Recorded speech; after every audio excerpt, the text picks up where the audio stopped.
That one, I don't think so. That would be yeah. Don't worry, I'll turn off.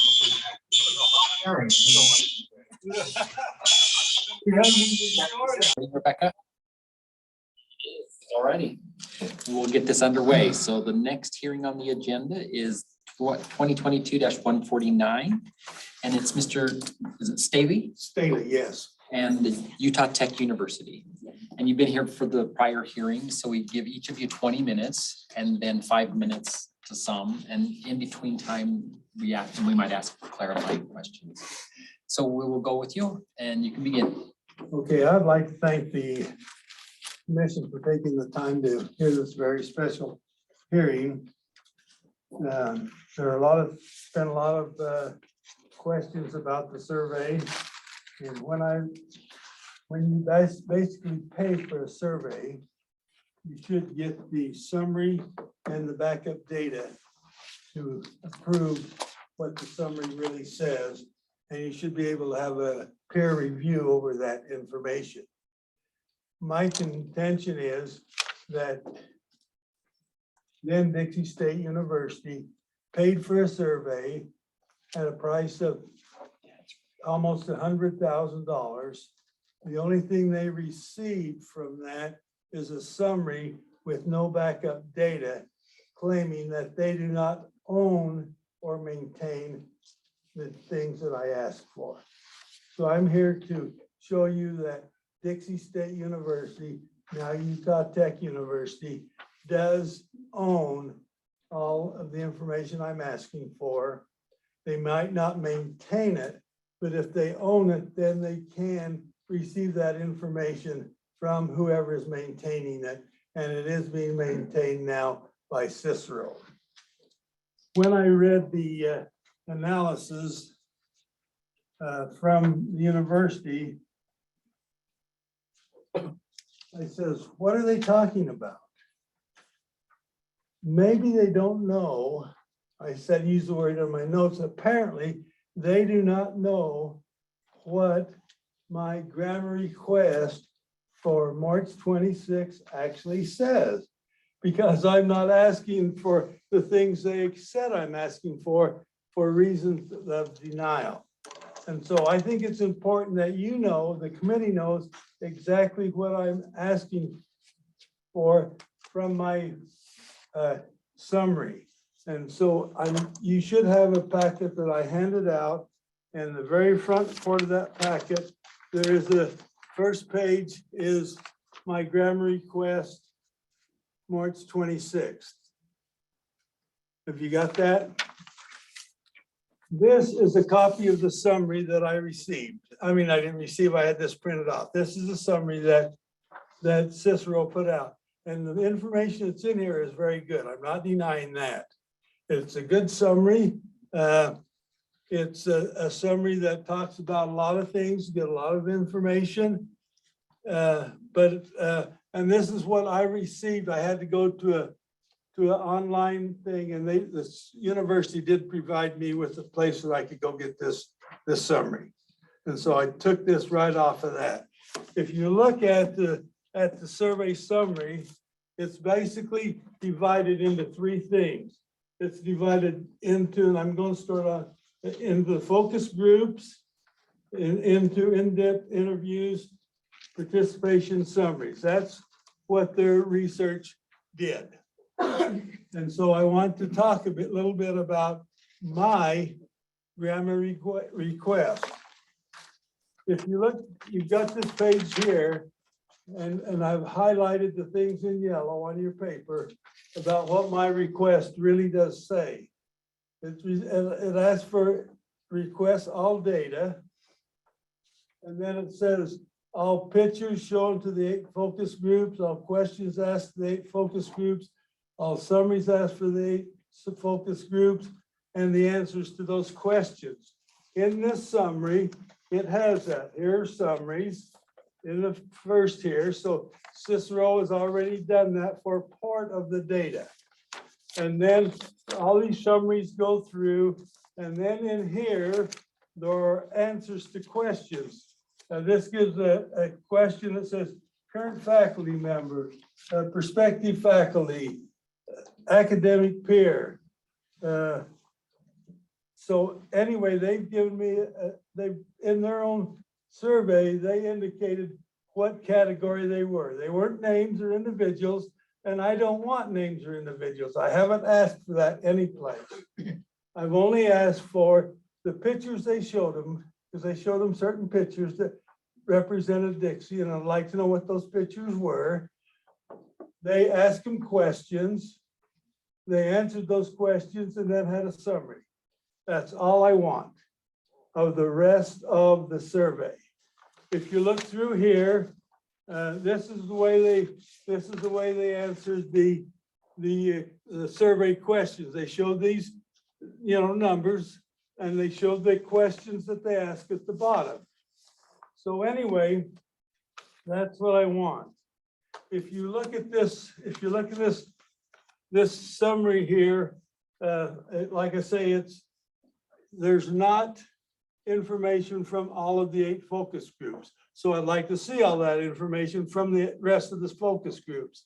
There are not questions asked and answered by the 102 in-depth interviews. There's just a few of them, and the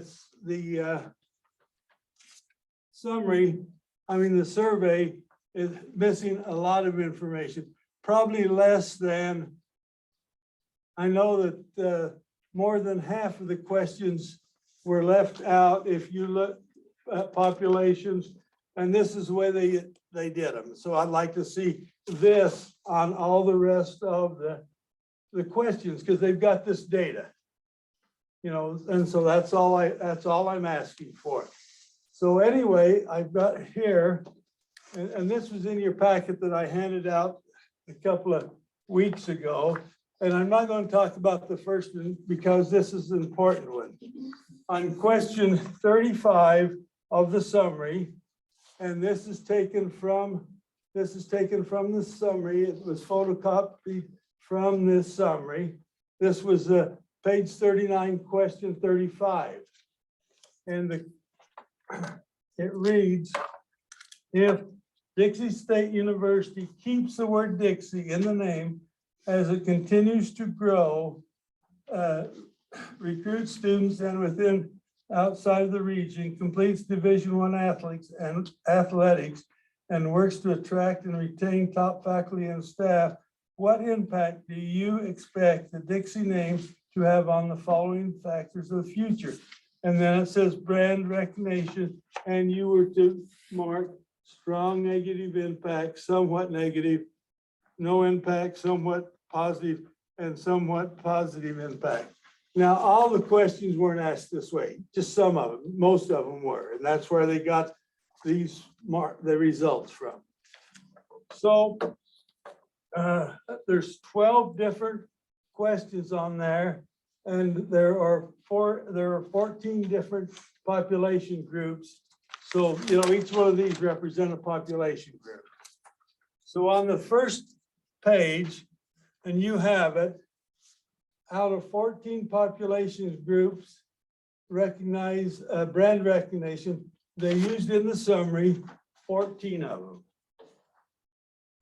On the keep the word Dixie. On academic and institutional response, they used 14. The next one, they only used 6, the next one 3, the next one 1, the next one 2, the next one 2, and then the next ones they didn't even answer. And on the last one, they used 1. These are all the responses. It took me a long time to go through this and compare them. So these are all the responses, and that's how I came up with 14, 6, etc. And this here is accurate, and that showed how many they showed. The next page that I'm showing, so there's a lot out of 65 potential of these, they used 45. So of 168, that means there are 120 questions approximately that I'm asking for. so we can see what all of the data says. They should have it in their records, and Dixie State owns it. The next one asks the same question, but it says if they remove the word. So these two should be able to match up and have the same value. If they kept it or if they removed it, what would be the effect? Here, they showed 2 out of 168 responses. So from populations and questions asked, there's 166 that I did not get. And it's what is interesting, the 2 that are here are the 2 that they left out here. So I have no way to compare what it would be. And the essence of the study was, do you keep the name or do you get rid of the name? And so they, they're not even showing, and I'd like to see and compare how people think would happen if they kept the name or if they got rid of the name. That's what I'm asking for. I'm not asking for names. I'm not asking for secrets on how they came up with those names. I'm not asking for any of that information, because all I'm asking for is the data. And when they talk about raw data is pure data. This raw data has been manipulated. And so it's not really good data anymore. Now, I would like to start with what I really came here to do, is to show you that Dixie State or University of Utah owns the records. Not that they maintain them at this point, because I think they do not maintain them. I think they only own them. So if you look here on page 3, right? What do? We stop or go? Huh? Stop the recording, Rebecca. Sorry. It's your voice that started. Okay, because I had to spend a little bit more than I planned on in my introduction because of what the analysis said, I'm going to leave a little bit of this out, and I'll tell you where I'm skipping. This is my 20-minute, and I tried to get it down to 4 or 5 or 6 minutes because I appreciate your time. So I'm going to really skip the first paragraph that basically one says the university does not own or maintain records, and Duke's Lead Grammar Press requested. The university does not own or maintain the records. The university does not own, maintain the records, or you are requesting, quoted from Rosenbrook's denial letter. For the university to claim that they do not maintain or own the data associated with this survey costing approximately $100,000 is alarming and most certain an error in judgment, if in fact true. In fact, the university claims to not own the very materials that were used and shown to survey participants. Furthermore, the university claims that it does not own or maintain the actual questions that were asked or answers that were received from the 8 focus groups in the summary participants from the general public. How can this be possible? On or around September 23rd, and this is going to be used a lot by both of us, 2320, Dixie State University entered into a professional service agreement with Cicero Higher Ed. I'm going to read from that agreement. And if you'll turn over to page 4, paragraph 10 of the professional service agreement states, 10, ownership of work product, contractor hereby assigns, conveys, grants, and transfers to the university all right, title, and interest in any report, documents, performance, or other copyrighted materials authorized or created by contractor for the university pursuant to this agreement, including all copyrights, renewals, and extensions there. Now you can see that the university crossed every T and dotted every I, that they wanted everything, so they would have that very important information, so they could put this historical survey in their archives, because the people of Southern Utah should have this and wanted it. So I feel like this contract that the university and Cicero signed shows that the university owns everything that was produced. Paragraph 9 informs the contract is subject to grammar. And so I just wrote part of this. University subject to public record laws. Contractor is hereby informed that the university is a governmental entity and thus subject to Government Record Asset and Management Act. University may disclose any information or record to the extent required by grammar. In other words, required by law, and to the university's attorneys, accountants, consultants on a need-to-know basis. This agreement is also accompanied with the following, and you have this agreement in full and a lot of pages after that. I did have one of my grandkids send to you on, but I don't have all that on paper. But you had it in your email. This agreement was also accompanied with the following. Exhibit B, university scope of work, outlines the scope of work that Dixie State University wants the contractor to perform in the Dixie name change.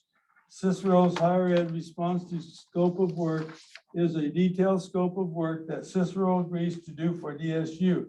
This agreement shows populations, focus groups, in-depth interviews, and timelines. This work for Dixie State University came at a cost of $98,500 plus. And the reason I wrote plus in there, that there was a add to the wasn't added, but was in the contract that Dixie State would pay for all travel, sleep and whatever was involved. The university does own all the reports, documents, performance, or other copyrighted material authorized or created for performed or other copyrighted materials authored or created for Dixie State University by contractor Cicero from September 23rd, and that's when the contract was signed. There should be no misunderstanding that the university owns all of the work Cicero did for Dixie State University pursuant to, and we'll go to page 5, professional service agreement. This work is government records and all subject to grammar requests. On December 18, 2020, President Williams reported to the State Board of Education, and I quote, "They, Cicero, spent the last couple of months attaching data. We've been monitoring the preliminary data as it has come in. A few weeks ago, when the draft data came in, we started meeting and we received the final report. We extended those data to council, student groups, to stakeholders, my cabinet, the university council, and students group. This is, I changed that a little bit. It doesn't read right. So I'm going to just kind of skip that next sentence. If a government entity receives any information or data, it must maintain the data section, code section 63G-2, 103.22I, and also just 22. All subject to grammar, where all the information in the original is produced by copyright or other mechanical or electronic means." And then I wrote in there, in response to her analysis, I'm going to skip that and come back to it. President Williams inferred that data flowed through the mail inboxes of dozens of university employees and stakeholders. If a government entity receives any information or data, it must maintain the data code section 63-2-3 Therefore, all data collected or received by is a public record and subject to information. Now, in the university's response, they corrected me and I stand corrected. Because I really don't know, I just inferred that. Reading from also petitioner assertions that data was flowing via email is false. Any reference to data prior to the release of the final report were in response to phone calls and conversations with Cicero regarding that data. So if you would like, you can just scratch out that I referred to as flowing through emails, because, you know, with what's going on today, it would easy for me to make that deferred. So that's all I'm going to say on that. I'm going to read it again, and that can be scratched out that there was, you know, it just came through telephone calls. On December 18th, 2020, President Williams reported to the State Board of Education, and I quote, "They, Cicero, spent the last couple of months collecting data. We've been monitoring the preliminary data as it comes in. A few weeks ago, when the draft data came in, we started meetings and we received the final report. We extended those data to a number of our internal stakeholders, my cabinet, the university council, and students group." So that's all that I want. You know, I just want to clear up that I did infer, and it may or may not be true. Okay. Any work performed by a contractor or private entity on behalf of the public entity is a public record pursuant 63G-2 3013 C, L, K, and L. C. If you've all got your reports, I'd just like you to read C, I, K, and L on your own to see what 301 says.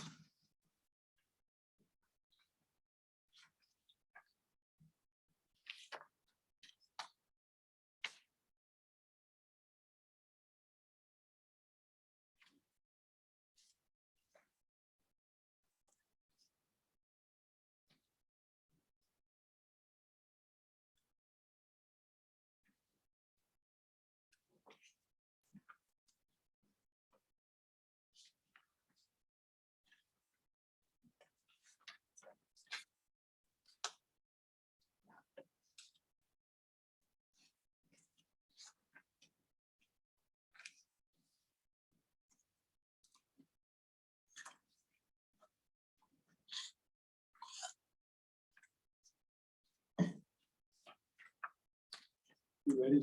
Thank you. Regardless of whether the university owns the records or not, pursuant to 63G-2-3013, all are public records and subject to GRAMA. Listed below are a few reasons Dixie State owns the records or the public records or public records and subject to GRAMA. The professional service agreement, paragraph 10, the professional service agreement, paragraph 9, the exhibit A and B in the professional service agreement.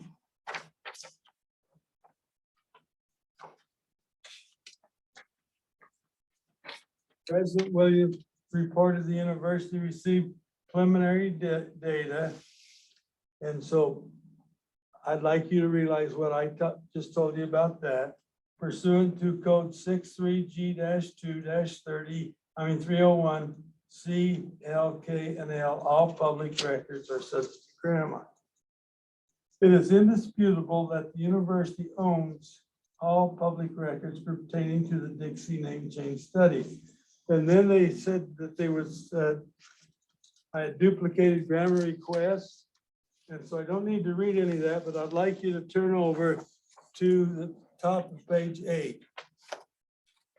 Mr. Rosenbrook agrees with me in his denial dated December. Mr. Rosenbrook is the chief administrator at Dixie State. or Utah Tech. In his denial dated 13 May 2022, he wrote, and I quote, "I understand that your March 26, 2000 grandma request is not an exact duplication of the April 20, 2021 grandma request. However, it appears the university denied the request because it was an exact duplication, but because the university has no additional information to give you beyond what the university already gave you in your April 22, 21 grandma request." And they did give me a link to get this survey that I just showed you. That's all I received from them, plus some other links that identified this in some of this information. I am not requesting in names and locations of respondents. Nothing in my grandma request stated any such thing. Data is all I want. The questions, answers, and summaries are important to me. The name of the person is not important. Proprietary data is a misnomer in this case. Offering survey data resulted to all questions is under the agreement Cicero signed with the university. Omission in one part of the contracts do not override commitments in another part of the contract.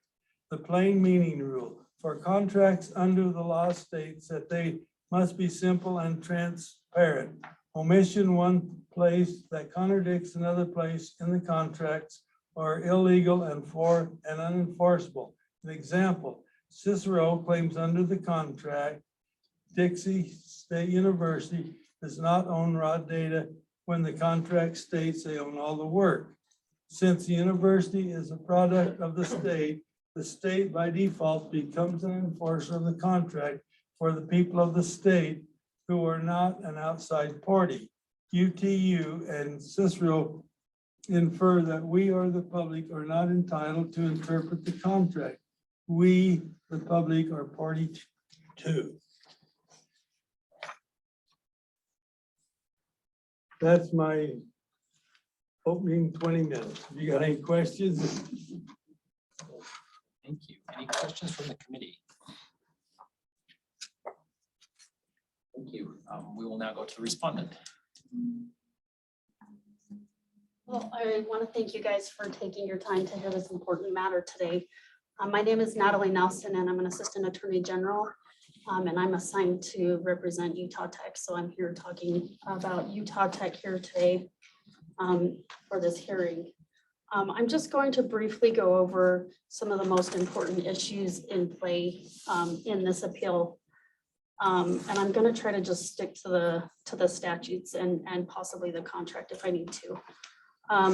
As you're all aware, grandma defines what a record is, and it states that it means a book, letter, document, paper, map, plan, photograph, film card, tape, recording, electronic data, which is what we're talking about here, or other documentary material regardless of physical form or characteristics that is prepared, owned, received, or retained by a governmental entity or political subdivision. So of particular significance in this definition and something that's at issue in this particular appeal is the definition of what ownership of records is pertaining to. So as Mr. Staley pointed out, our professional services agreement under paragraph 10 specifically states what Utah Tech owns under the agreement. And it states, and I'll quote what the professional services agreement states, that Utah Tech, quote, owns reports, documents, performances, or other copyrighted materials authored or created by contractor for the university pursuant to this agreement. The parties to this agreement, which are Cicero and Utah Tech, agree that this paragraph is referring to documents created for the university. The reports, documents, copyrighted materials, et cetera, that were created for the university were things that were listed in the scope of work as the deliverables described under the contract and also described under their proposal through that process. The scope of work describes what we expected, Utah Tech expected from Cicero as a contractor. And one thing was the comprehensive analysis of the data and Cicero's presentation of the analysis. So that would include any PowerPoint materials or anything that they put together to present to the university to support whatever their analysis of the data was. Another interesting thing is that central to Cicero's business is confidentiality, and they considered the methods that they used to gather the information in the study as confidential and proprietary to their business. Specifically, and I definitely think it's important in this case, is that even under that paragraph, there is no mention of any of the raw data. And we reached out to Cicero to see what their interpretation was. And they said they intentionally specifically left the data out of that paragraph because, to them, that's proprietary information. And the university also doesn't consider that to itself that it owns the data. So the parties to the contract both agree that they got what they bargained for, which is what the contract is about and what we received from the contract. And so an outside party trying to interpret what the parties agreed to, and which the parties don't have any disagreement as to the terms, just doesn't make a lot of sense. So the raw data and other materials used in the survey were intentionally omitted from this paragraph. And everything that we received from Cicero is what we consider to be owned by the university, which was the reports and everything.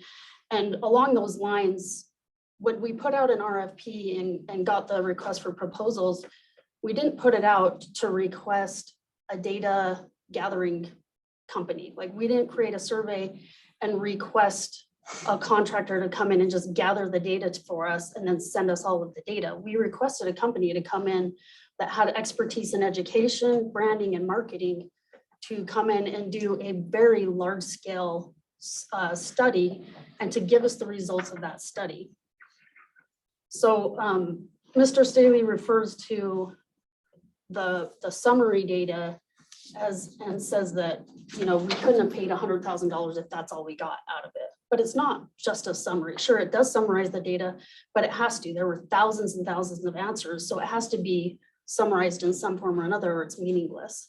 And if you look at the report, it's over 80 pages, and it does go through demographics and answers and questions relating to so many different things that I think it is fair to say that we do own what they gave us, and that data that they gave us through their analysis is what we bargained for in our agreement. Another important part of GRAMA that I think is applicable to here, and Mr. Staley already touched on it, is that under 302, it says that public records are records documenting the services provided by a contractor or a private provider to the extent those records would be public if prepared by the governmental entity.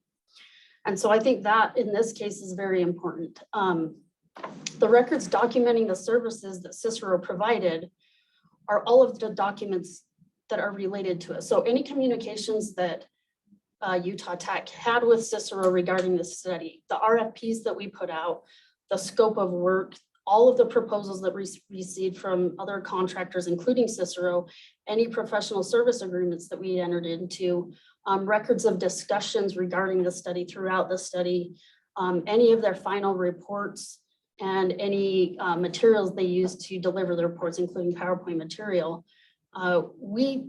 Our interpretation is that those are the records that are documenting the services under the contract, and under GRAMA, that's what it's referring to. And those are all things that we have received from Cicero, or that we have in previous GRAMA requests responded to Mr. Staley and given him things like the communications that the university had with Cicero during the course of the agreement. Once again, it doesn't say anything in there about the raw data. It doesn't include individual questions, although there are several questions. If you look at the report, there's several questions in there that kind of show which questions go with the analysis or the chart on the page. So there's tons of that information in the report. but it doesn't include the individual, like every individual question and every single person's individual answers to every single question. And it doesn't include a narrative of any interviews that were conducted within the scope of the survey. Even if you had determined that somehow GRAMA reaches through us as a governmental entity and applies to Cicero specifically, which I know that you have issued decisions similar to that in the past. But they're very distinguishable from our case for several reasons, including there's a Moab City case where you determined that they should reach out to the contractor and see if they could get the information and provide it to the person who requested it, because that information was specific to that person and it was regarding that person. However, you still determined that that information should be redacted to protect the privacy of others who might have been involved in that record. And so we have already done that.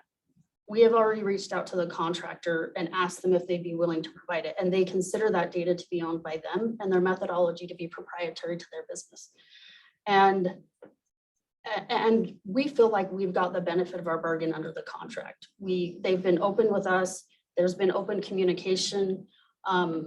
Everything that we have related to the study that is in writing or in any sort of record format, we have produced or we've posted on our website along the way. Another interesting part of GRAMA that I think would also need to be analyzed in this case is that under section 201(8)(a), a governmental agency, when it receives a records request, it's not required to create a record, to compile, format, manipulate, package, summarize, or tailor information, or provide a record in a particular format, medium, or program not currently maintained by the governmental entity. So if a GRAMA request came through and the records committee determined that that request should go through the governmental agency and should reach the private contractor, then this provision should also apply to that governmental contractor. So you have to ask questions like, does that contractor maintain that record? Do they maintain it in a format that can be produced? And would they have to manipulate it or tailor it in any way for it to be produced? And in this case, the answer is yes. If Cicero, so I understand that he's not looking specifically for names of person answered each individual questions, but the way the data was analyzed in their system keeps the demographic data with the data that it comes from it. And so it's hard or almost impossible for them to separate that out. And if they separate it out, because if you look at the results of the study, the results are analyzed demographically. And so the data would become meaningless because it wouldn't have those attachments to it. And the reason that's an issue is because of the confidentiality. There's possibly demographic categories that were so small that keeping that information with their answers would make it likely that an individual's responses could be tied to those answers. So I think that is like the second part of this. So not only like who owns the records, but also if you did determine that it is owned somehow by the university, could it be reproduced in a format that could be easily produced to us and then for us to produce it to a requester. So just real quick, and this is kind of the last point, is that Cicero, they do contend that the raw data is proprietary and confidential to them, and that provision specifically left that out of the contract. The participants were told that their participation and answers would be confidential and not subject to disclosure, and that is essential to their business. If they released any of the data, which they will not do, of course, their concern is that the data would be manipulated because it would be so separated from the value of the data in terms of demographically where it came from that it would be essentially meaningless and could undermine the integrity of the entire study. So all of the records that we have that are responsive to Mr. Staley's request to this time and previous requests, everything that we have, we've given him. And so I guess it's up for you to decide who owns the records and where, you know, at what point that those records could possibly be produced. Yeah, I submit to you that we don't own the records. There was never intention under the contract for Utah Tech to own those specific records. And in fact, it was specifically left out of the contract for that purpose. That's the end of my presentation, just a brief analysis of the legal issues at issue here. Thank you. Any questions for the respondent? I just have one. You talked about Cicero having claimed proprietary on some of the information that they used or their data gathering. Was there a written claim of business confidentiality that they submitted when the contract was put together to you to protect certain information? Yeah, they didn't submit anything because they would have submitted it when they gave us the information. So even under FOIA, which is what grandma is based on, if a private contractor is going to share information with a governmental agency and they want to keep that information protected, then when they submit it to the governmental agency, they say, this is confidential for a very specific reason and please protect it, you know, and then as an agency, we would have to go through the analysis to make sure it fits under grandma. So they didn't do that because they didn't submit any of that information to us. Had they given us some of that information and requested it to be confidential, that's where we'd be in this process. But everything they gave us, they're okay with us sharing with everybody. And that's what we've done on our website. Okay, thank you. Any other questions? If not, Mr. Staley, we'll go to you if you have some closing remarks. Well, could I address a couple of things first before I start my closing remarks? I don't know how the analysis could be complete, like she said they were, if 60 or 70% of the information is not in the analysis. The next question I have is, she indicated that that the university could not do the data because 302 says that if the university could do the work that the contractor does, all records would be public and subject to data. The university provided scope of work, which is almost everything. They provided all of the participants' names, almost all of the participants' names. They were involved in writing the questions. Dr. Sharp is a very bright individual, and he could have written those, he's vice president of marketing, and he could have written those questions maybe even better than Cicero could. So they can't claim that Dixie couldn't have done that research. They might have been a little bit different. It wouldn't have been exactly the same, but would have ended up in asking the questions and deciding whether Dixie should change the name or keep the name. It would have been very easy for them to do it. So because the contractor did what Dixie could have done, everything they did is subject to public records. Okay, now may I start?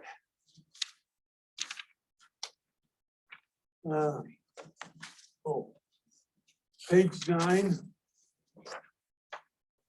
And I'd like that just interject one thing that I haven't written on this is an academic institution should really be on top of summaries.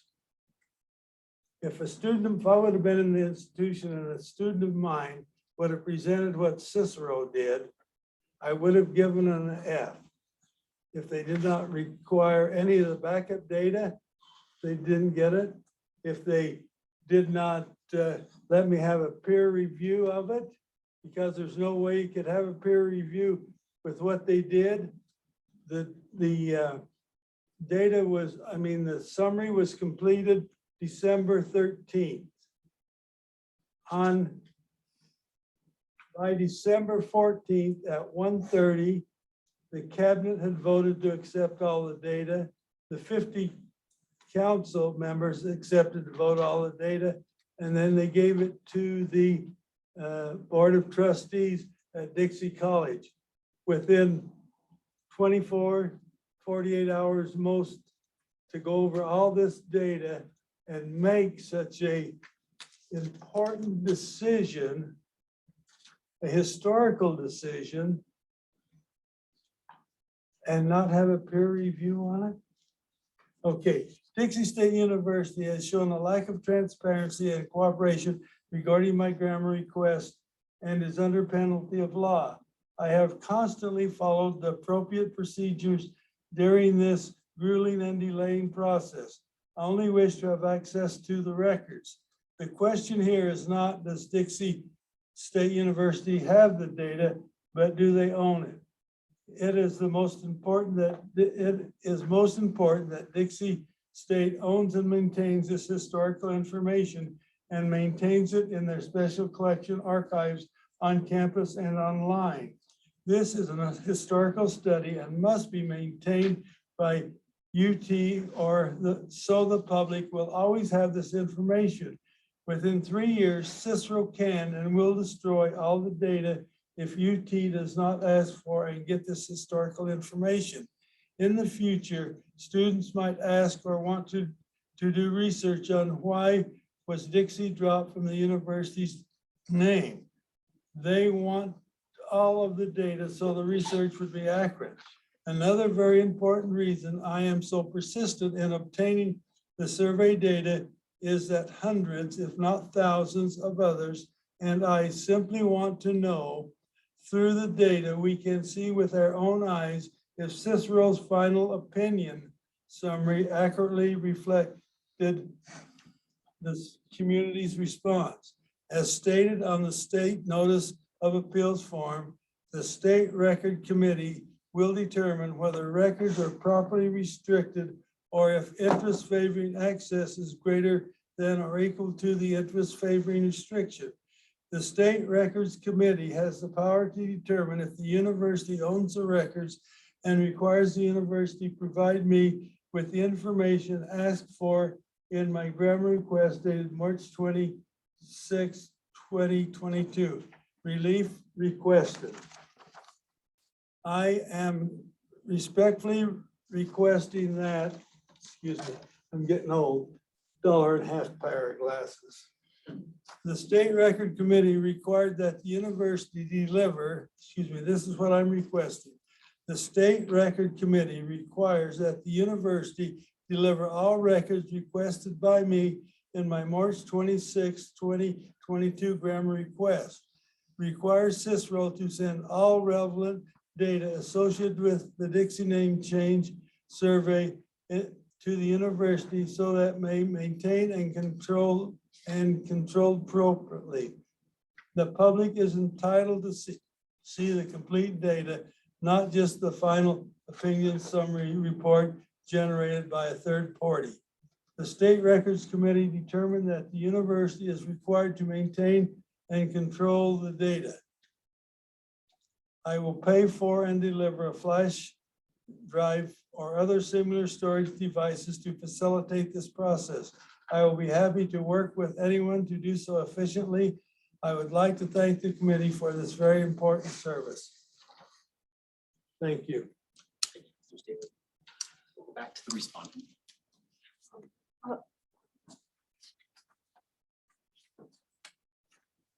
Okay, so I think Mr. Staley has like made the assertion that the university could have done the study themselves, and if they had, everything would be subject to grandma. But I don't think that that's a complete true statement, because we never could have done the study ourselves.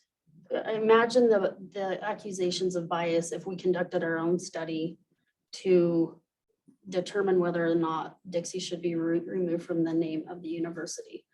The school purposefully put out an RFP searching for a very experienced group that would have expertise in many different areas to do a study of this magnitude.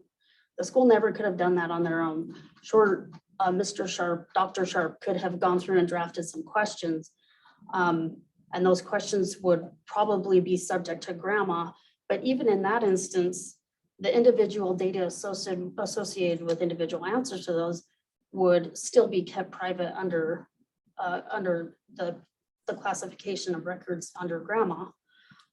So those wouldn't be released.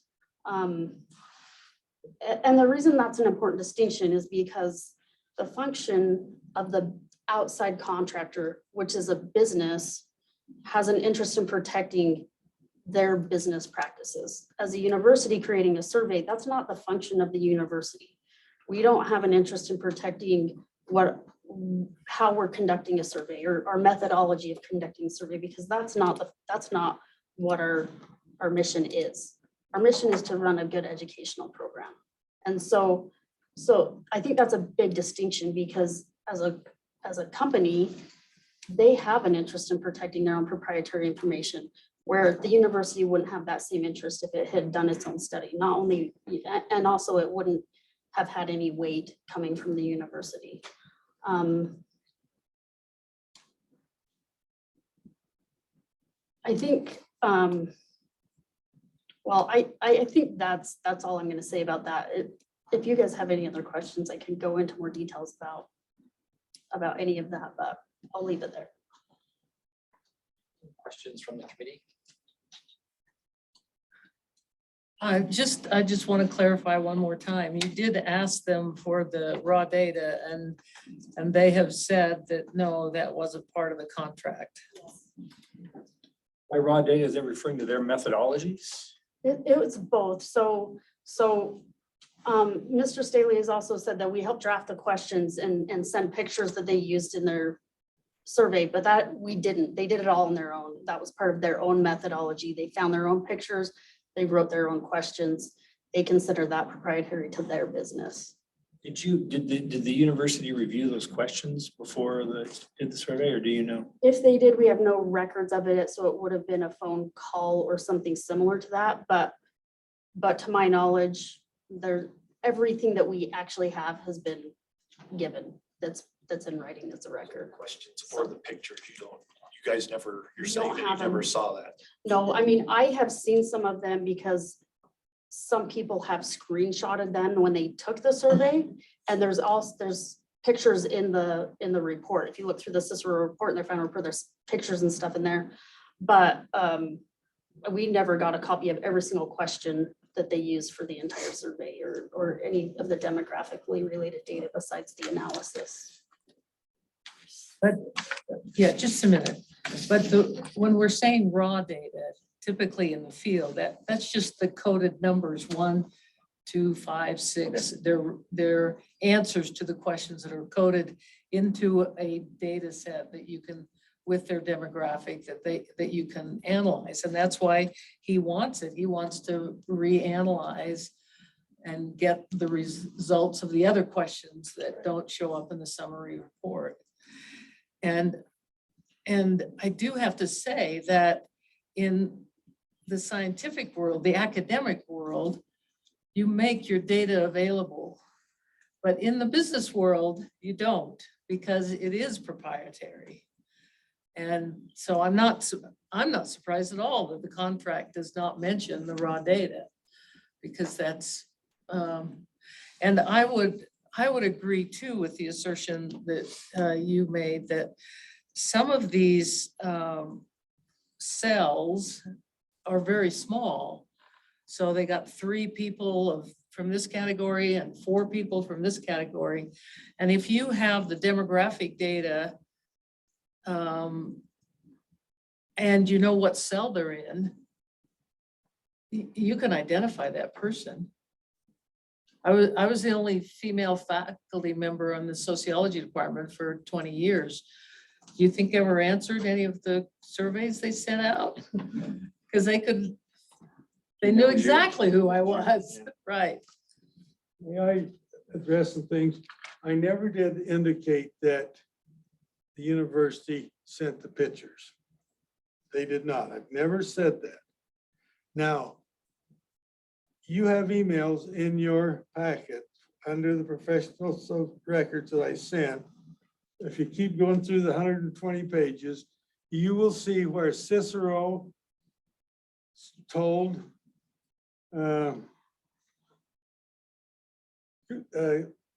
Vice President Sharp, if you want to change any of these questions, you can. So that indicated that they had input on what the questions were. If you want to change anything, you can. We want to do what you want. These what the emails were. You have emails in there that identified that in your right now, identified people that were surveyed. And maybe I should tell you this in closed session because I don't want to reveal any names. But I can reveal names that they named. I can reveal the 5 people that they called, that the university called and made arrangements for Cicero to interview the 5 citizens. 2 of them don't even live within 300 miles of St. George.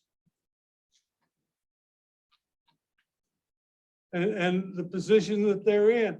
I can name the people, I can name some of the people that were donated money, because what they did, they interviewed, the university sent names to Cicero. Sometimes they sent those names back and says, study these or contact these. So they contacted, and I have emails that show you and stuff that they gave me.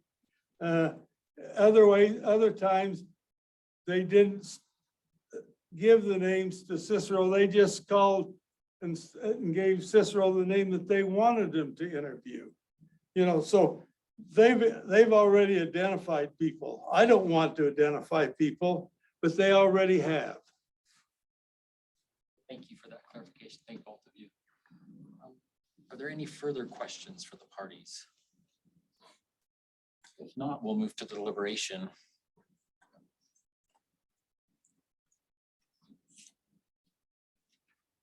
Fascinating. It is. This isn't necessarily anything that's going to lead. I will absolutely totally agree with something Ms. Nelson said. This was a survey that clearly needed to be done by an outside organization and not from the university itself. So that was a wise decision to go to an outside source so there would be no perceived bias for anybody in the university. I appreciated that comment, and I figured that's probably they went and hired Cicero, who I know nothing about. But I figured that's probably one thing they did. That was a smart decision. It's not germane to what we're going to decide here, but just comment. May I come? It was a smart, oh, excuse me, I apologize. Sorry. I'm an old time. You're fine. Well, I'm a little, you know, looking at your page 10, where you indicate what your requests are. We have no power over Cicero. So it's not as though we could tell Cicero anything. We're deliberating. We have no power to tell Cicero what to do. We can't provide number 2. We can't, number 1, we can't require the State Records Committee to give you something that they say they don't have and that they've requested, but that they don't have. So. That was one of my thoughts, was that, I mean, it almost borders on a contract dispute. Right, Like, and this is you have to go to a court of law for this. Yeah. That's not, our job is to say, and I often repeat this to myself as well as others, our job is to make sure that the records are classified correctly. And in this case, the university tells us that they don't have the data, the raw data. And I think we have to take their word for Well, it. and I think they've given to petitioner everything that they do have. Right, You know, they entered an agreement with an outside source, and the outside source says, these are the rules of engagement here. I think they have to live with those rules of engagement. If they didn't like them to begin with, they wouldn't have entered the contract. right. I know that this reminds us of another case that we talked about not too long ago. With regards to university and a private company about naming rights. I don't think this is the same thing at all. No, because they had actually had the records. Yeah. The university did. Yeah. And it was the request of the vendor not to release that for reasons that we've discussed before. This isn't the same thing at all. If Dixie State or Utah Tech doesn't have the records, then we can't make them produce the records they don't have. Right. So the chair I sit in, I am favorable to the Mr. Staley's argument that this is a historic event or that happened. That That it information. should be Yeah, that information and should be. the available. way they went about the renaming of university. It doesn't happen often. No. And so, I just wanted to make that comment. Mhm. But I'm of the opinion that they have provided all the records that they can. And there's a contractual agreement here. We can't compel private enterprise to give them more. Right. It's not our job. Yeah, and if it's a contractual question, that's a job for the court system. Right, well, and he doesn't have standing. It would have to be the university that goes to court and says, give us that data, and the university doesn't want to do that. Unless we tell them to, but we can't tell them to. Kind of hard to tell them to give a record they don't have. That's right. So is there is the motion, Before you do though, I Okay. think it needs to be, I think we're sympathetic to exactly what this issue is here. yeah, And why it's important to Mr. Staley and a lot of other people, in Southern Utah, maybe throughout the state. This was a big deal to a lot of people. But I don't think we can do anything more than, I agree. I think it's really unfortunate that particularly that a university signed the contract that said they couldn't have the data, because the university ought to have the data and be able to look at it. I also think the university got what they really wanted from the study. I think they got the analysis they got the information they were after, and I'm not sure they cared. that And the much about price methodology. actually was pretty good these days, Yeah. given how much it costs to collect data. Yeah. But Do you think it would be different if they did not get the result that they wanted? Let's say the study came back. I'm not saying that this is the case on the university side, but let's say they wanted to change the name. The data comes back that says you should change the name. And so they're okay with it. What if the data came back and said, no, you shouldn't change the name because nobody cares? Would the university want all of the missing questions, all of the data that's associated with the missing questions, what pictures were associated with the survey?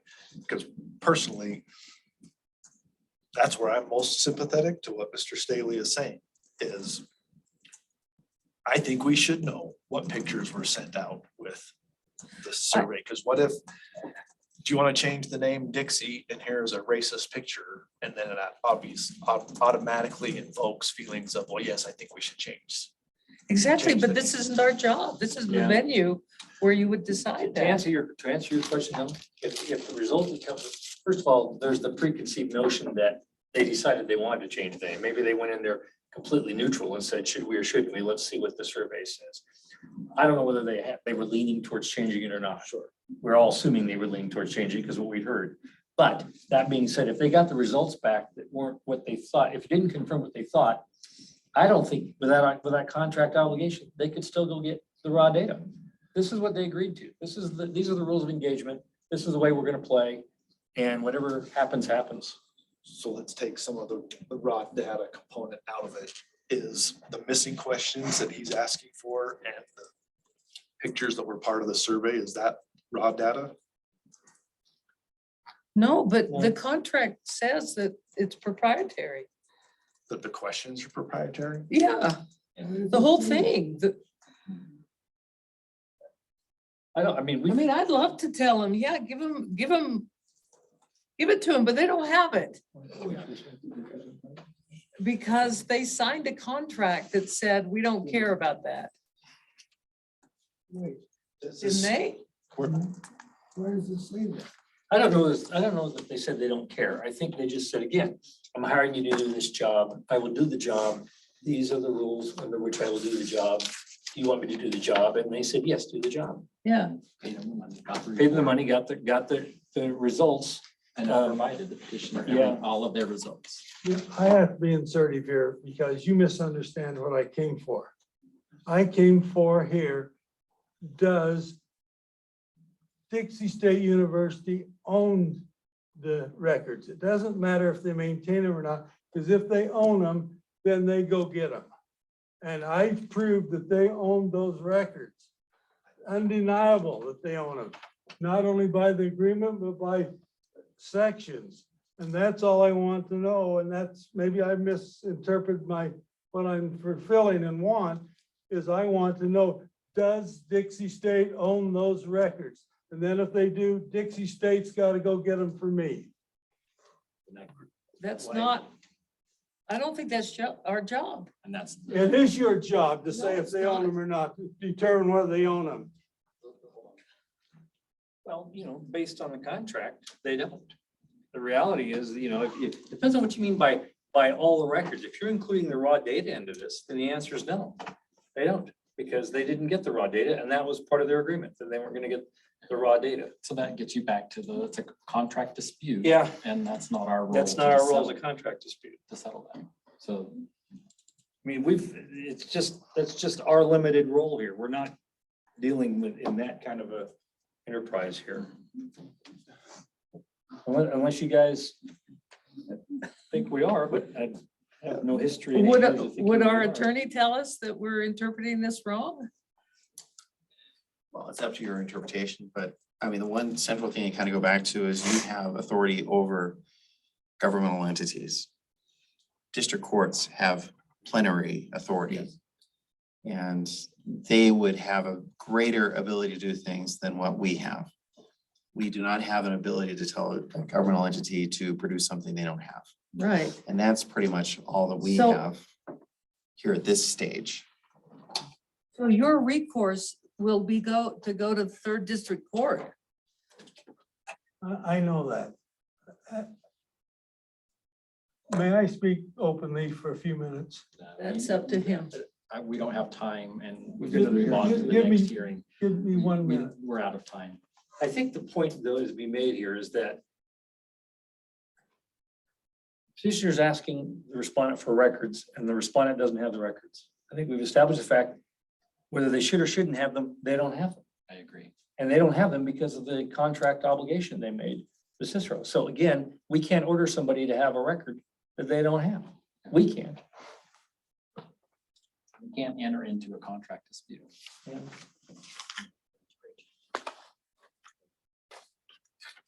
For a motion. Well, I think the motion is that we deny the appeal.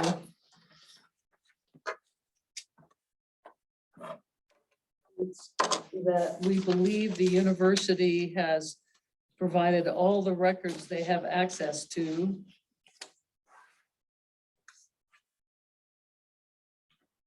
And if the petitioner wants. Why didn't you go there? No, I go I there. don't think you need to go No. You there. can just deny the appeal based on the fact that the university has provided all the records in Yeah, their possession. in their possession. Responsive That's all we records. can say. Contract. In there. They've been responsive. The university's been responsive. That's the only thing we can do. May I speak 1 minute? Second to the motion? That information I ask is, do they own it? And by state statute, section 103 and 301 and 302 says that they own it.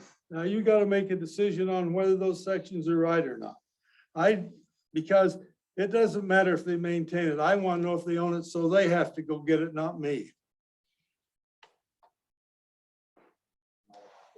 The motion I have written down is to deny the appeal because all responsive records have been provided. Do I have that correct? Yes. Okay. So the motion before us is that all responsive to deny the request because all responsive records have been provided. I don't know if that's accurate. To me, it's that the Oh, university has provided all the records in their possession. is yeah, what- in their what has been- possession. Which they own. Which they own. So No, if they let's not owned- use that language. Well, but you know, So his if they point. owned it, Yeah. but it was in Cicero's possession. We would be able to tell them to go get it. Yeah. I'm We trying to can't find- say that which they own, that are in their possession. I think is what we have to say. Well, they claim owned. Why they denied me? Because they don't own it. You gotta make the decision, do they own it according to statute? And they do. This is where I carefully wade into this. Do it. I also represent purchasing. Who does contracts for the state of Utah. One of the things that sometimes is put into contracts, and we just recently had one for the Department of Government Operations, is that sometimes the records are owned by the company that they contract with. And they're not owned by the government entity, and it's done on purpose. And so that ends up being a contractual type thing. Because of that, they're usually not subject to grandma. So this is not something that's too far out of the realm because there are contracts in the state of Utah where they say, do this, but then the retention and the ownership of the records remain with the company that they contract with. So they can get the results of the work, but they don't own the work. And the last one we just did for the Department of Government Operations was a survey of one of the divisions. They didn't want to find out who it was or have rights to get into that because people would want to find out. And so specifically in the contract, ownership of those records stayed with the company. They only got the results back Because of the contract. because of the contract. It's a contractual term, which a court could order changed, but Not us. as for what grandma applies to, that's a different issue. And that's the important thing that you're saying. A court can make that determination. A court has plenary authority over everybody. We have authority over governmental entities. Well, I just want to say it's not really defined in their agreement or the contractual. It's not really black and white. And That's who- right. Who owns what? And I think that's where the university should have probably did a better job and the company had done a better job in identifying, Or they were vague on purpose. or they were vague on purpose. Yeah. I completely sympathize with the petitioner on this. but and I think the contract should have been written better. So Were you listening when I read paragraph 10? Yes, sir. So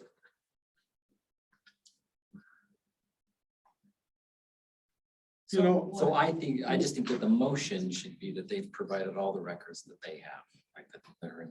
Yeah. possession. Like, I don't think it's not all records responsive to the Yeah, request. that's a good point. It's just. All Provide- records that they have in their possession. Have you got that, Rebecca? So the motion is to deny the appeal because all the records, all responsive No, all. responsive records in their possession have been provided. All the records in their possession have been Yeah. provided. I don't think I use the word responsive, just for the things we talked about. All the records in their possession have been provided. And that, to me, You know, when you think either they have it or they don't, and and they've provided everything they have. whether they should have had more or not. That's not It's not our, our- we can't. Yeah. We can't do that. So, So am I saying responsive? So all forgot to responsive make the records in their motion. possession have been provided? Not responsive. Not responsive. Not responsive. All records in their possession have been provided? Yes. All the records in their possession have been provided. Have a second? I guess I made the motion. Is there a second? No, didn't I? Marie made the Marie made the motion. motion. I amended. You Was amended that it. was a friendly amendment, Marie? Is that okay? Oh, yeah, that's fine. So I would second that.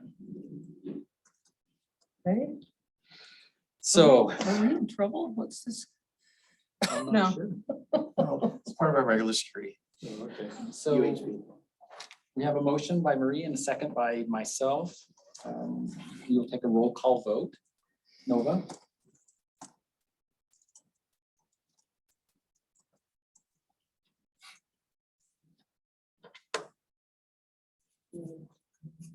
Nay.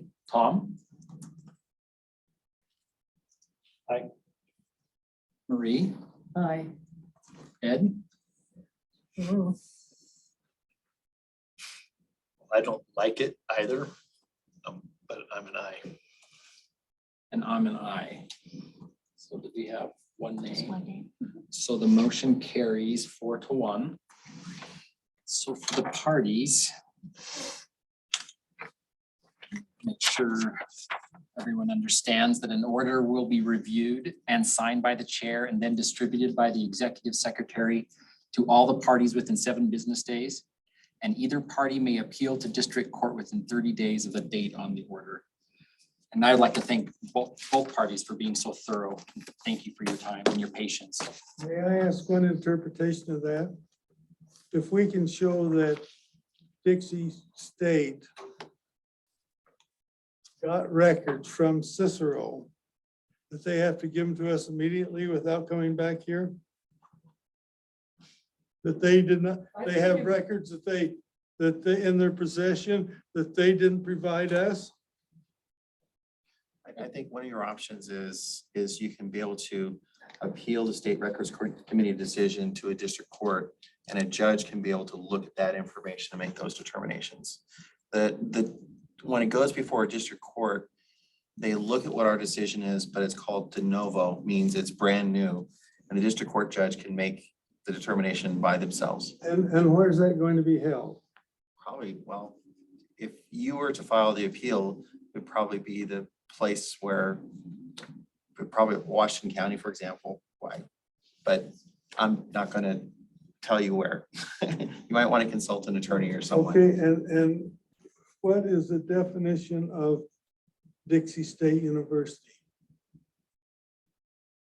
definition. It would be whatever the governmental entity is featured here. It'd be the one that would be the party. So in this one, that, Morris, no, who? He's the one that signed the contract. you're here about, yeah, Rebecca here. Upcoming meetings, July 21st. The party in this case is Utah Tech University. So they would be the named party. And the state records committee, since it came here and we're a necessary And part of who our statute. represents them? Well, at this point, it's an assistant AG, and I imagine it probably would be there too. Thank you both for being here. Just take a 2-minute break. We'll be right back. We have one more hearing.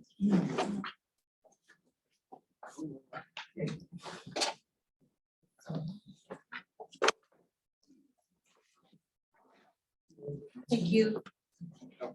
Mr. Staley, in the order, it'll have the details in there too. So you will look at the I had details. the details too, it didn't matter.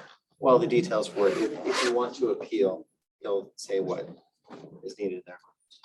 And people, there are quite a few appeals that come from the state records committee You know, decision. but why should I spend all my effort, every penny I have? It's right. It's a bunch of bull. Us old farmers don't like to spend money that we don't have to, because we don't have it. But what do you farm? Yet, our family has a little farm down in Washington, Utah. I'm not involved in it anymore, but I was all my life. What do you farm? Is it hay or? We raise cattle, hay, Cattle. corn, anything you can raise down in Dixie because you can't raise it up here. Melons, My dad don't grew up in raise the, cotton anymore. my dad grew up in the Teton Valley, and They do winter hay and they have potatoes.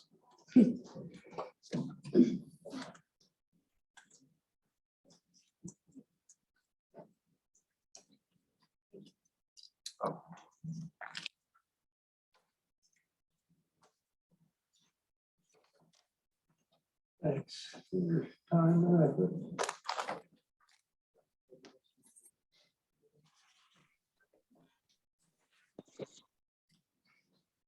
Mr. Reeves, are you online?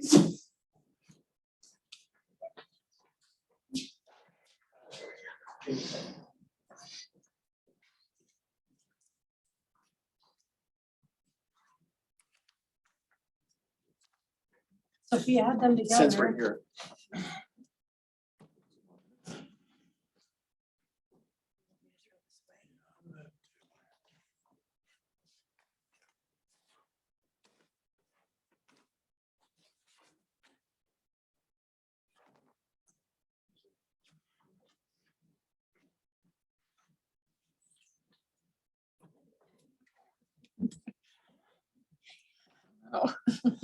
These companies that are doing.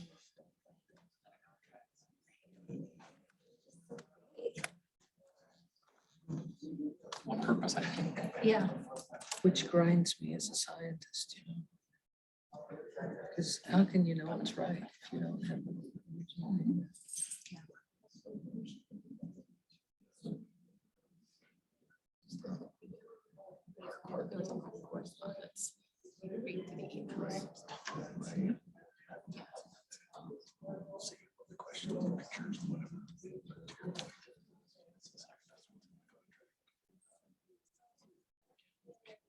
So well prepared.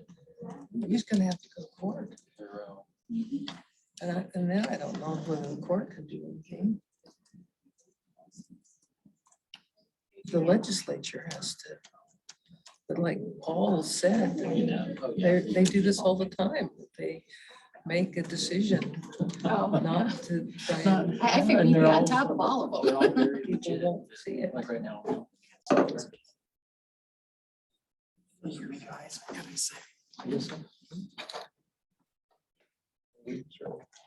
All right, we'll move to the next. Next item on the agenda is Brady Eames versus the Department of Corrections. It's hearing 2022-41. And Mr. Eames is requesting access to records documenting the mental health status of an inmate and accounting records documenting tax funds.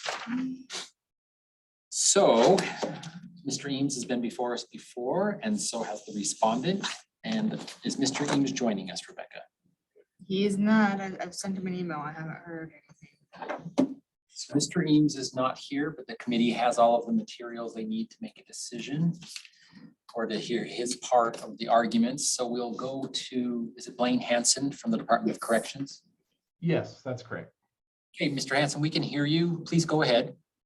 Okay, thank you and good afternoon. I'll try to be brief and keep to the legal arguments here. There's really just two questions before the committee today for this hearing. The first is the mental health records that Mr. Ames has requested from UDC for an inmate sentenced for capital punishment, a public record. And the second is if it's not a public record, has Mr. Ames satisfied grandma's requirements to receive them?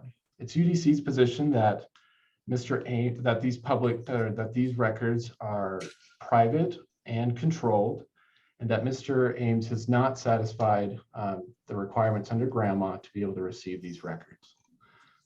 Just a real brief background. This is a appeal that stems from 12 separate requests that Mr. Ames filed with UDC. UDC has provided 16 documents, web links to locations where he could receive information responsive to his requests. And we also denied these records for being private and controlled. In Utah Code, section 63G-2-3021B in subsection 2B states that a record is private if it contains data on an individual that describes their medical history, diagnosis, condition, treatment, evaluation, or similar medical data. In 2B, it states that if a record contains data on an individual whose disclosure would constitute a clearly unwarranted invasion of personal privacy, that would also be a private record. UDC feels that at a minimum, these records are private because mental health records by nature contain one's diagnosis, one's treatment. It contains even medical history in there for treatments that the inmate received, and also any other history that's related to his treatment. If they're not private, then they would also fall under controlled, which is governed by Utah Code section 63G-2-304. That statute states that a record is controlled if it contains medical, psychiatric, or psychological data about an individual, and that releasing the information would constitute a violation of normal professional practice and medical ethics, and that the government entity has properly classified the record. By definition, mental health records would contain these psychiatric or psychological data, they contain medical data, and releasing an individual's medical records to a member of the public would be a violation of normal professional practice and medical ethics. These are relationships that are governed by confidentiality and privacy protections, which grandma is also taken into account. That leads us to our next portion of our argument, which is that Mr. Ames has not satisfied grandma's requirements in order to receive either private or controlled records. Because he hasn't satisfied either of the classifications, I'm not going to read through each part of these statutes, but I'm just going to generally sum up what he's failed to show that would have allowed him to potentially receive either private or controlled records. So Mr. Ames hasn't shown that he's subject to the record that's been requested. He hasn't shown that he's a legal guardian or a healthcare provider. And he also hasn't been given access from the subject of the record through a power of attorney or a notarized release. And he hasn't shown us that he's received a court order demanding that these records be turned over to him. These are the requirements that grandma has set aside in consideration for mental health records. And these are here to protect individuals, to protect their privacy. And Mr. Ames simply hasn't shown that he is eligible to receive any of these. And for these reasons, these records are private. They are controlled. There's no exception carved out in grandma that says that death row inmates don't have any that they don't have any privacy protections, or that there's an exception that their mental health record should be disclosed, as Mr. Ames has detailed. And he hasn't met any requirements under grandma to receive them. And for that reason, his appeal should be denied. Okay, thank you, Mr. Hanson. Are there any questions from the committee?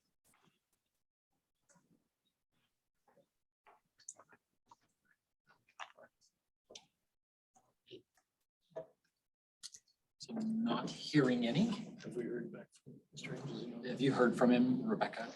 Mr. Ames? Okay. No questions. Would anyone care to form a motion? My motion is that the records are properly classified. 302 2D and 304. You have a motion from Nova? So this is The the, records are properly classified under 302 2D and 304. and 304. I'll second that. A second from Marie. Any discussion to the motion? Hearing none, we will take a vote. All in favor, say aye. Aye. Aye. The motion carries unanimously. So Mr. Hanson, order will be drafted and reviewed by the chair and returned to the parties in 7 days and Business days. 7 business days, and there are 30 days for the petitioner to appeal this decision. So thank you for your time. Okay, sounds good. Thank you for your time. Okay. Next item on the agenda is the approval of the June 16th, 2022 SRC minutes. Anyone have any comments, concerns? Motion, Move to approve. Tom has a motion to approve the minutes. Second. Second from Ed, all in favor, say aye. Aye. Aye. The next item is the fiscal year 2021 and 22 report. Hi, Ed. You guys want to see some fun graphs? Yeah. Kind of depressing graphs, I think. Graphs are fun. All right.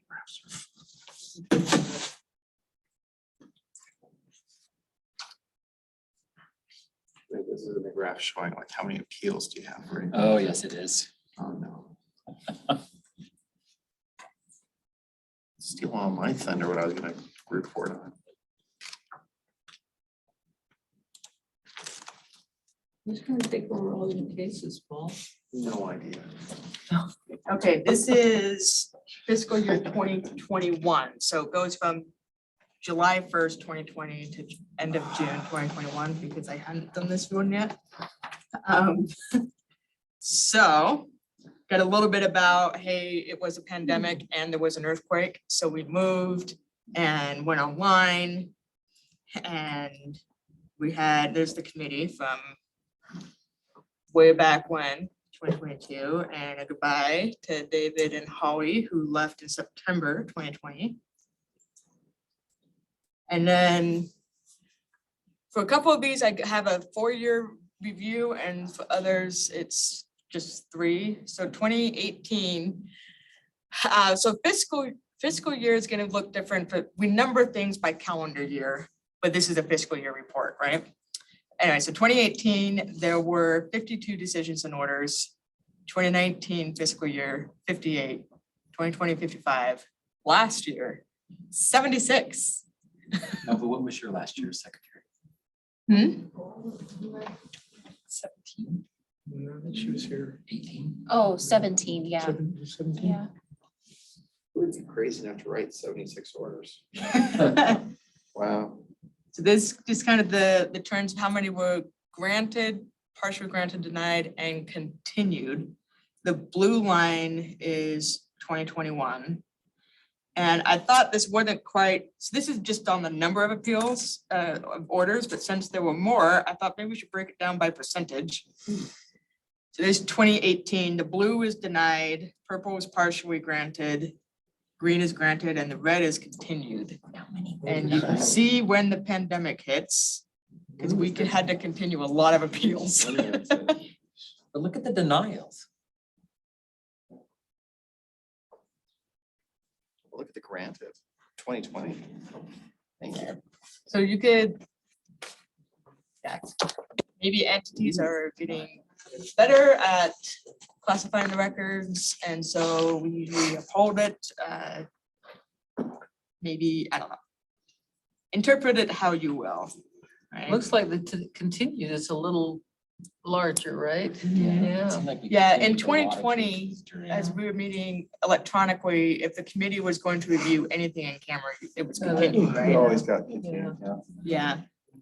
So here's the result of the continued orders for 3 fiscal years. There was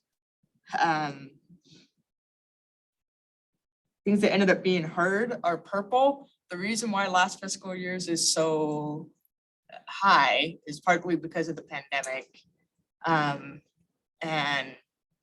partially because of T group, which came back a lot. Yeah, remember the T group, we continued it. Oh, yeah. They would report back their progress. Yeah, that's right. So we had to do a continuation and they reported back several months in a row. I might have it confused, but which one's which year is which year? So in fiscal year 2021, 81 unique petitioners for 164 appeals, 15 from inmates, 12 from the media, 5 are from organizations, and 51 are just members of the public. See, Tom, you're not the problem. Well, how many were in the 12? media? Yeah, 12, well, and then Adam has 10 of those. Only 12. Yeah, we haven't seen Eric for a while. And so broke down the respondents. The big one there is counties. Yeah. Is last fiscal year is when we got all the appeals for the election records. But as is tradition, corrections is the entity that comes here most often. Is that 20 times? That's, yep. 20 appeals were for correction records. That's amazing. They have a captive market, sorry. Yeah. I see what you did there. And I thought the committee might find this one interesting. These are petitioners. We have 14, there are 14 petitioners who filed at least 2 appeals. And usually the 2 are really related. It's the same entity. They're related records. They're just they don't really know what to ask for, right? So this is just for people who submitted 3 or more. And 4 of these are from the media. One is Sam Stecklow for all of those law enforcement appeals. Was it all the same day? Huh? Was that all the same day? We had 6. the Um, same day. Yeah. All but 2 of those were the same day. 2 of them were for different stories for Mrs. Stecklow. And 36 Brady Eames. Oh, my goodness. And it's, And not all those were heard, obviously. So not all of them were heard. some got kicked out. Yeah, so we had 28 appeals declined that fiscal year. And so everything falls under one of these reasons. Either we don't have jurisdiction, it was untimely, which could mean it got here late, or they haven't appealed to the chief administrative officer yet. No records exist and they haven't provided sufficient proof that records do exist, or nothing has been denied. And then we got all the litigation, and then the orders are also down here. So this will be on the drive and on the public notice website, so you can go through it and look at it to your heart's content.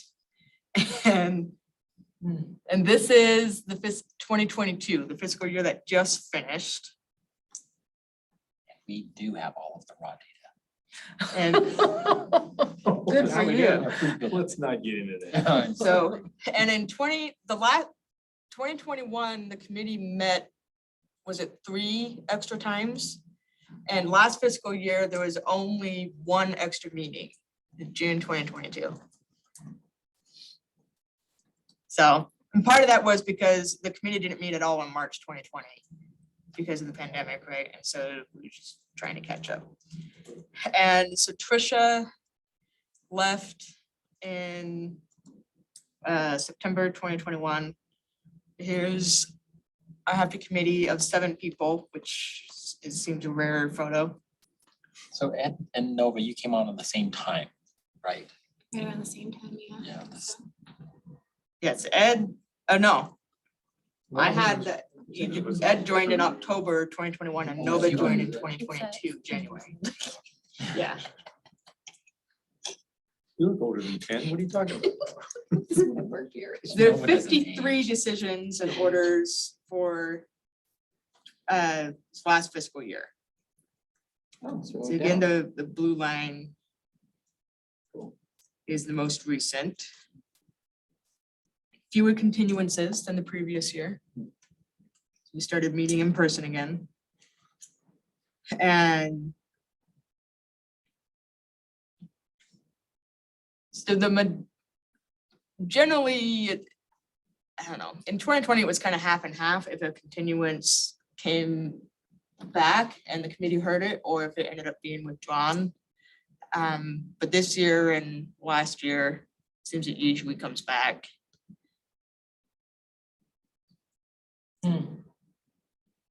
We did have, we have had continuances appealed to district court. That's what that purple line is there. So entities have appealed continuances because they don't think the committee should be able to review the records.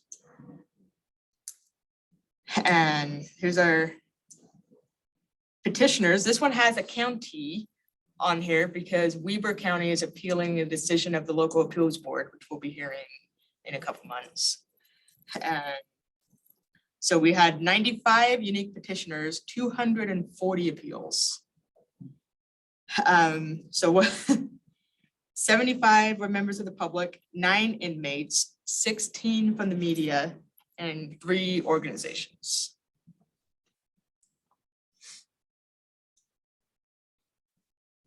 And for respondents, we got state agencies and counties are the big ones.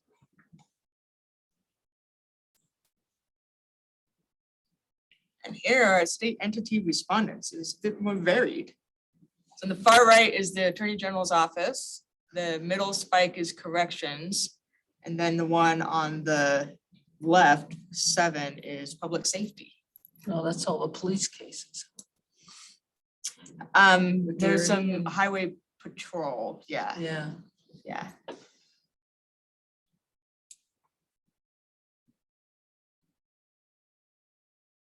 And I thought this might be interesting for all the, since we had so many county appeals.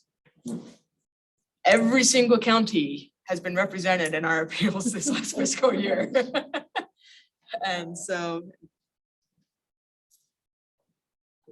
I just put in the ones that we had 3 or more.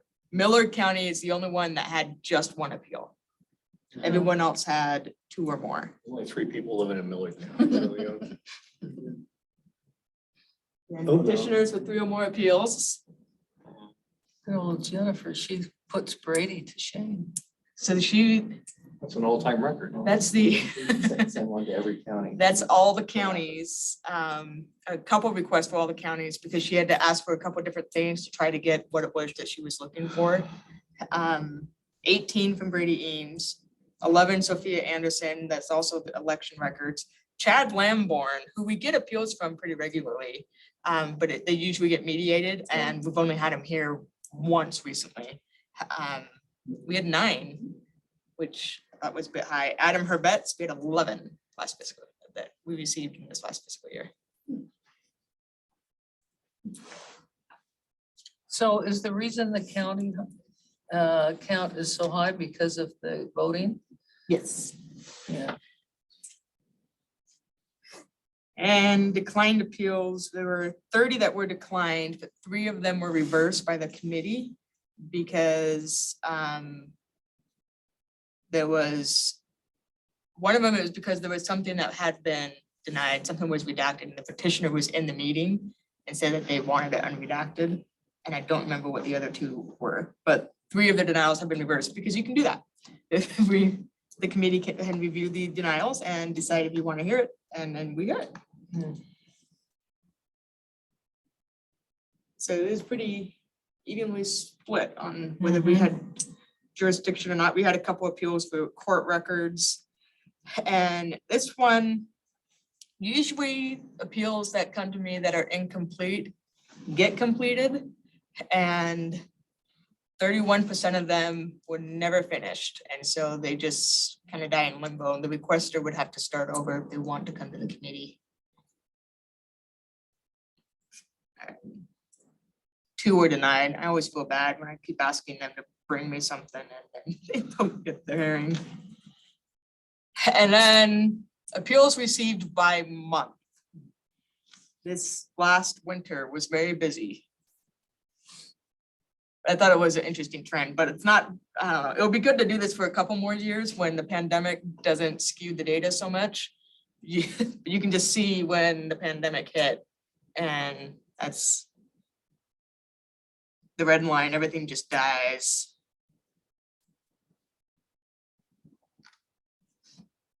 But the summer is usually pretty quiet.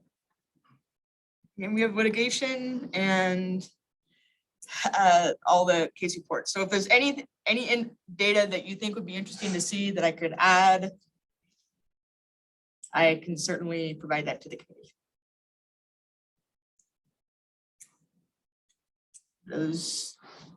That's 2 years. Okay, Looks good. thank you. Got us all caught up. How about SRC appeals received? Decline, notice of compliance. You're still on. I am still on. Why did I stop sharing my screen? Okay. Paul's on deck. Oh, did you want Paul? I mean, No, No, oh, okay, you. sorry. Paul's on deck. Hold on deck. Tom's on I'm with you. first. I'm following this mouse and ball. Okay. We have 1, 2, 3, 4, 5, 6, 7 appeals scheduled for November. How's that sitting with you, Secretary? Well, it's the first thing I mentioned. Like I hate scheduling out that far. Just tell them, come back. Come back when we got time. Go to another state. Okay. That looks good. We have a couple, so the Adam Herbet's appeal with Heber City that came to the committee and was continued, that has been withdrawn. The petitioner has received the records and withdrew the appeal. Oh, good. We love it when that happens. And so there have been 2 appeals denied since we last met. One is Ian Cooperstein versus the University of Utah. The request was about termination records regarding an employee. The agency says the record does not exist. And so it was denied because sufficient proof that additional records, apart from what had been provided, apart from what he has received, has not been provided. And then Brady Eames versus the Attorney General's office, that one was denied because the records he asked for from the AG's office were for legislative interim committee records. And the AG's office gave him a link of where you could find what he was looking for. And so we don't have jurisdiction because it's legislative interim committee records, and they gave him a link where he can find what he wanted. So that appeal had been denied. And then all of these 1, 2, 3, 4, 5, 6 appeals are incomplete. I don't expect them to get completed, except this one, Aslan Parche. I got a call, he's an inmate. I got a call from his caseworker asking for more time to complete his appeal because all the inmates were moving from the point of the mountain to the new prison. So I told him that it was fine. As soon as he can get the rest of it to me, it'd be okay. I hope you don't mind. We don't mind. So, seeing the special circumstances. So for next month, that's next month, between the 2 yellow lines. Oh, my goodness. But Oh, we added 2 more today. we added 2 more, that's okay. A lot of these are in mediation that I expect will want to postpone anyway. About over there. And these 2 appeals, for Eric Peterson versus the AG and DNR, I'm not quite sure what's going on. They are very old. These were originally scheduled for May 2021. And I keep getting requests to postpone. We're always overbooked. And so it just keeps getting moved. But that's the oldest appeal that we have pending. Yeah. The investigation's been closed, so I'm hoping that he's going to be receiving the records soon. I keep pestering the parties to find out if it's done yet, so we'll see what happens. Any questions? Thoughts, complaints?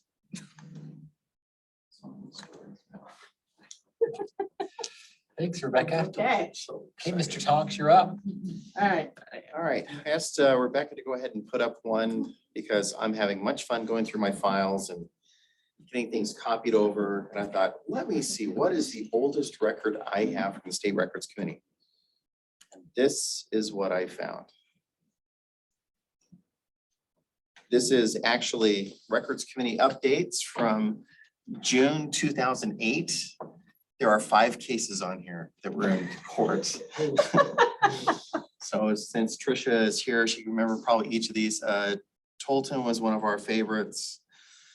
He had basically it's a water dispute with the town of Alta, so we got to see him often. Wasatch County, they had a Salt Lake versus Salt Lake Tribune. Then dropping down to give you an idea how far back this was, appellate cases, we had still pending in the Supreme Court, SUA versus Automated Geographic Reference. So we were still waiting for the decision to come out when I started out here. And of course, SUA is now like, I mean, there are like 3 cases that are the most important cases. And that's one of them. So with that wonderful nostalgic trip through the sidewalk of time, let's go to what we really have now. Rebecca, I wish it was only at 5 cases. And I love the question, who's going to represent you from here on out? I have no idea. They posted the position and it closes August 8th. They're gonna probably take a couple weeks to go through and do interviews. So I'm sure they'll find someone Just in time to for the kind 18th, of right? cover, yeah, someone will be there. So this is where we're at for July 2022. We had two brand new cases actually come up, and I'll cover both at the same time because, oh, I should have put that down in the NISCO area. It's too bad. NISCO and Amen, they both decided to serve the committee by email, which is not permissible under the civil rules, but we're just a nice group and we said, okay, sure, fine. So thanks, Rebecca, for signing off on that. We filed answers on them. NISCO's was basically a brief argument, which meant I just filed an answer and said, this doesn't comply with civil rules. We just generally deny. Paul Amen, he's an attorney, so he knows what to do, but he had like 140 paragraphs I had to go through and do. But as you recall, both of those cases involve, again, the Paul Amen case where he's trying to get billing records. And so those are both now in district court. Jennifer Orton, she filed well, actually Salt Lake County filed an appeal. So answer was filed on behalf of the committee. May 31st, all those are still in preliminary stages. There is a hearing to be held on the Benyon case. Again, I have no idea who's representing the committee on that one, but I'll be on August 19th.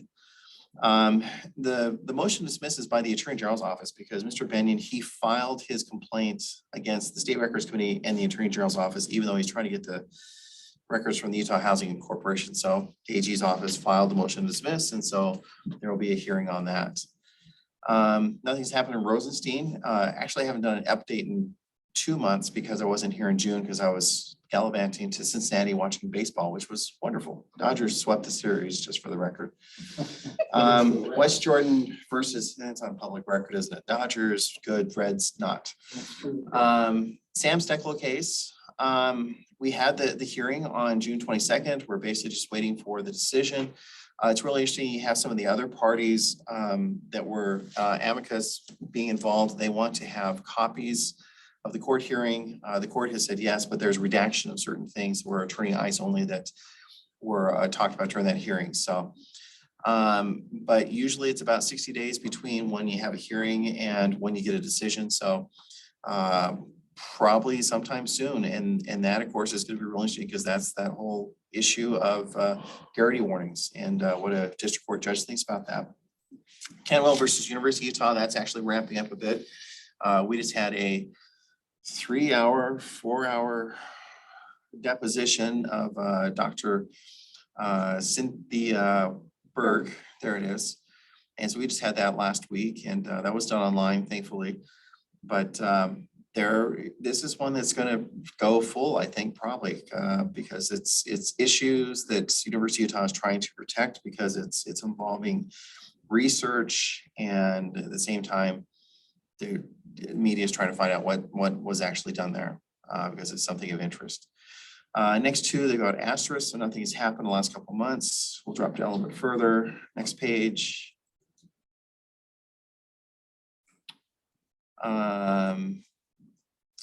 Wow, nothing happened. Okay, Sherrod versus Utah Board of Pardons. This one was interesting because actually had a memorandum decision that came out from the judge on June 13th. The judge denied the motion to dismiss that the AG's office filed on behalf of like 6 or 7 different state defendants. And so I filed an answer on behalf of the committee once we became aware of the case. Actually, we were served back in January. But then there was an answer that basically they had to scramble, get an answer. They had to have leave from the court to file the answer. And it's going to go forward. The reason why this case is interesting is because one of the things that he's alleging is that it's unconstitutional to limit inmates to only 5 requests per year. And so there's a potential challenge to that statute on that. Dropping further down, Paul Amen versus the AG's office. There's a 3-day bench trial set for August 10th, 11th, and 24th. Our office has actually asked me to come back for those 3 days. We'll see what Adobe thinks about that. $2,000 a day. Is that how much? Would that how much they pay for it? That's what I'd charge if I were you. No, I should. I'd be lucky to get lunch out of it or something. Give them a lunch. But I have no idea where that case is going to go. It's going to be interesting. Judge Skanke has certain thoughts about the case, but then again, it comes down to a question of, I think I've explained it before. You have different cases that are going on at the same time. And so there's an initial records request, which you only have so much time to get all the records. But what happens is when this has been going on for 5 years, the AG's office keeps finding more and more records responsive, especially when there was a federal subpoena at some point. So they come back and said, well, for the federal subpoena, we did a thorough search, we find these records. So the judge is kind of looking at this and saying, well, why didn't you respond with all these records when you had your 10 days that you were supposed to respond? And they said, well, we only had 10 days. And the whole idea of what is the requirements on these poor records officers, how thorough does that search have to be? Because in this case, Paul Amon, of course, is looking for sanctions against the AG's office because his view is the AG's office has been trying to keep these records from me and to hide them. And the AG's office is coming back and saying, you have asked for just huge amount of records. We gave you what we could when we could, and we've been trying to give you as we find them. So that's the kind of competing interests are going there. When that case finally comes out, you'll probably have a really good, nice decision that talks about what is the standard for a records officer when you get a records request and how do they have to respond to that. Heber City versus David Larson. Mr. Larson asked for attorney fees for his work. He's not an attorney. That he spent time trying to get the case. The judge politely said no. So the request has been denied. At some point, there was supposed to be a final order that goes in. It's probably supposed to be drafted by Mr. Larson. So that's probably just going to hang around for a couple more years on top of that, but it's there. He's gotten everything he's wanted, but he didn't get attorney fees because he didn't pay any attorney fees. Pretty simple. So the next one, the appellate cases, we have 2 that are here. Immigration Improvement District versus Mark Tracy. You remember the last hearing, committee hearing that we had, which I'm going to say, not a good idea to have petitioner and counsel for petitioner across the table from each other at the same table. Not a good setup, just saying. Mr. Tracy was very forceful in how he was arguing that Mr. Tonks, you should be filing an appeal of this. And no, we've never filed an appeal, just saying. He filed an appeal June 6, 2022, even though he is a vexatious litigant, he can still at least final out his cases, which he's trying to do. But the case was dismissed by district court. We talked about that. The district court basically said because of the previous order, he's a vexatious litigant. He can't go forward and he's now appealing that. So we'll see where that goes. Big Game Forever versus Eric Peterson is actually quite interesting because the AG's office on behalf of the Department of Natural Resources has withdrawn from the case. So there is no governmental entity left in the case. Well, I mean, technically they're party, but they're not fighting it because they've already been hit with that order that says you're responsible for this much in attorney fees. I think it was like $120,000. It was a lot of money. Big Game Forever is still going forward, and so they have briefing that's going on. I think they think that they can win and hopefully win, but the AG's office has made a determination working with DNR that it's better just to cut the losses, pay the amount that's owed in attorney fees, which of course would be reimbursed if Big Game wins, but we'll see what happens. Which brings us to the Stephen Isco cases. I should have dropped that other one and then we could make it a nice even 5. So in these cases here, writ of certiorari was denied by the Utah Supreme Court in the first case. So that one is dead. Second one, Nisco versus DEQ. Oh my goodness. There is a 2-hour hearing set for August 2nd on that. The motions that have been filed back and forth have been quite interesting. Basically, Mr. Nisco's, if I was to characterize it, he said he does not agree with the judge's previous rulings, and so he's trying to find a way to get around the previous rulings. So you'd have motions to reconsider. He had an interlocutory appeal go to the Court of Appeals, which was denied. He was told you can't do any more discovery, and so he goes ahead and he still issues a first request of admissions to the committee, which is discovery. So he just doesn't even pay attention what the judge does. And of course, the admission is admit that the committee has not used the weighting provision because of what I would say his misinterpretation of a Supreme Court case. He believes the committee has to, on every single decision, institute the weighing provision, which my interpretation and the interpretation of the committee, it's discretionary. If the petitioner asks, will you please consider this, you can go ahead and consider it, obviously, but it's not required on every single case. The statute is pretty clear, and it's a footnote in a Supreme Court case. And since tomorrow's my last day, I'm just going to stop on that one right now. So that one is set for August 2nd. The judge is very specific. He's going to keep it to 2 hours. And we'll see how that goes. See if it ends things off. And yeah, so there's a bench trial set for Immigration Improvement District. There's been attempts to mediate and to get things worked out. It just hasn't worked out. So it looks like you will be going forward on a bench trial. Sorry. And then the last one, writ of certiorari denied. So that one is dead and gone too. I haven't heard of any appeals to the US Supreme Court. And that's it for all those cases. Starting to look at June 2008 as being very simple. In comparison, 5 cases, I did not even think to try to count how many cases there are, but there's a lot more litigation that takes place now, a lot more appeals that take place now, and things have changed a lot in 14 years. Happy to have done them, and thank you for the order. That's a very nice thing. I am going to put that on a frame and put it up on a wall someplace. And I'll have people ask and say, what the heck is the state records getting? Let me tell you about it. There are a lot of stories, Paul. How many pictures of petitioners will you have on your dartboard? I will not disclose that in a public. Okay, there you How go. many pictures of committee members we have? Probably don't want to know that either. I think for committee pictures, one of my favorite stories is that we actually took a picture, and Tricia will remember this. We had, I think it was like 5 of us, and we put it up on the website. And then one of the people left. And so I actually photoshopped that person out and then squished it together.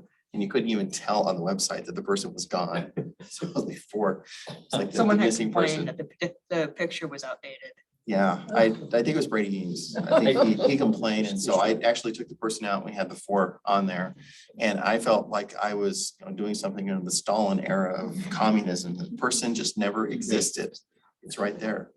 It looks great too. It was a great picture. Let's handle the last item on the agenda. then we can Yes, turn will the everybody recording be here on August 18th? Nancy said she'll be here. I think Mark will be as well. off. I think Mark will be, I'll be here. You gonna be here, Paul? No. Go ahead. We'll send you the Zoom link. Look at that schedule. I know, it's disgusting. I might just zoom in to card. Really good to be here. See if That was, Yes. that was kind of timid. But yes, I will be We here. have enough people, you guys could rotate months off if you We'll be want. Mm. Oh, that's We will have a quorum. We'll have a quorum. So I'm looking for a final motion. Thomas. I move that we don't let Paul resign. So moved. All in favor? Aye. It's on the record. You're screwed. sorry, Adobe. Oh, a motion to adjourn. Adjourn to, do we have cake somewhere? We could. We'll get a cake. Let them eat cake. What? Let them eat cake. Let them eat cake. So we have a motion to adjourn. All in favor, say aye. Aye. We're adjourned.